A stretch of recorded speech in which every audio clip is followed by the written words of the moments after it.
έρχεται το βράδυ, κάτι ελαφρύ λέω να φάω.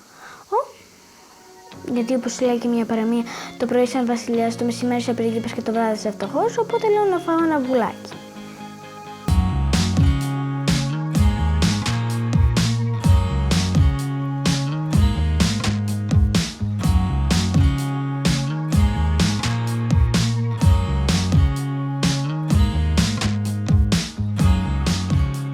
Έχω 2 κοριτσάκια, 12 και 8 ετών.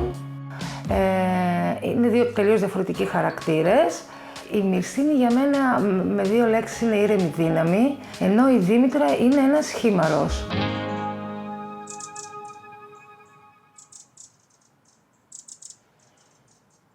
Είμαι κοινωνική ανθρωπολόγος, εκπαιδευτικός. Όταν η μικρούλα έκλεισε 3 ετών και εγώ ξεκίνησα να δουλεύω 15 ώρες και 14 ώρες την ημέρα, εκεί τα πράγματα δυσκόλεψαν.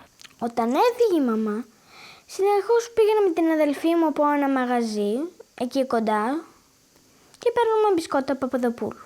Πολλές φορές δεν προλάβανα να μαγειρέψω. Προτιμούσα να φτιάξω κάτι πρόχειρο ή να τους ικανοποιήσω μία λιχουδιά που θέλαν να φάνε.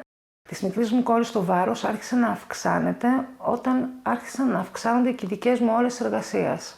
Δεν με ένοιαζε τόσο η εξωτερική εμφάνιση, όσο οι επιπτώσεις που μπορεί να έχουν τα περισσότερα κιλά σε ένα παιδάκι σε αυτή την ηλικία. Άρχισα να στρέφουμε, να μιλάω με ειδικούς, να διαβάζω άρθρα, να προσπαθούσα να αλλάξω κι εγώ και ο σύζυγός μου το συνδυασμό των τροφών. Νομίζω ότι μου κάνει κακό όλα τα γλυκά, γιατί έχουν μέσα ζάχαρη, τέτοια πράγματα, πατάτες, μόνο και μόνο επειδή το τηγάνι με το λάδι δεν κάνει καλό πολύ.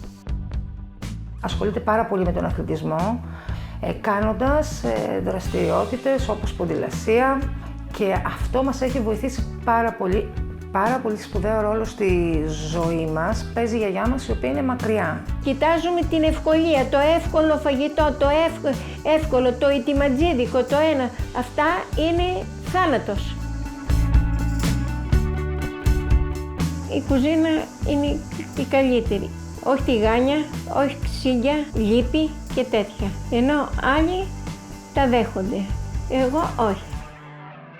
Δηλαδή φτιάχνει πιο πολύ ελαφρύ φαγητά και δεν χορταίνουν ποτέ.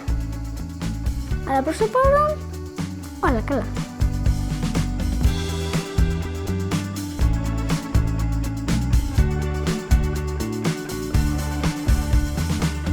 Εγώ πιστεύω ότι πρέπει να συμβάλλουμε όλοι μας, εκτός από την οικογένεια και το ίδιο το σχολείο. Γιατί τα παιδιά τη μισή τους μέρα την περνάνε στο σχολείο. Και έχω συνηθίσει να τρώω πατάτες από τον κήπο της. Δεν μου αρέσει το σπανακόριζο μόνο και μόνο επειδή μοιάζει σαν μίξα.